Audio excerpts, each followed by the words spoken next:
Damaged gutters there, you got debris hitting the gutters. Yes. We qualify new gutters all the way around. That's a discontinued shingle. Do you know what that means? They don't make them anymore? They don't make it anymore. It's going to be out of code.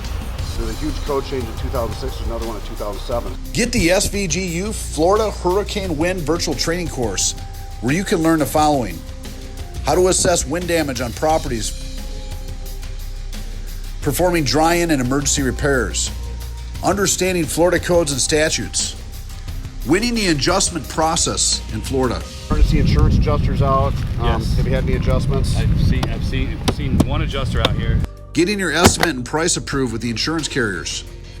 Understanding how to apply the 25% code upgrade rule. So if we find 25% repairability or a 25% repair factor on a roof, regardless if it's discontinued. Applying Florida matching law to property assessments. Mobilizing your team and office for success and chaos. Dominating key areas to maximize your time, energy, and cash flow. How to use the Florida AOB and secure the deal. How to ink 100 contracts in 7 days or less. And how to set up and hire key positions to scale and succeed working hurricanes in the state of Florida. And much, much more. Get the full course and hundreds more like it inside SVGU Virtual Training Platform for industry contractors, entrepreneurs, key managers, and sales associates that want to succeed in a $100 billion storm restoration industry.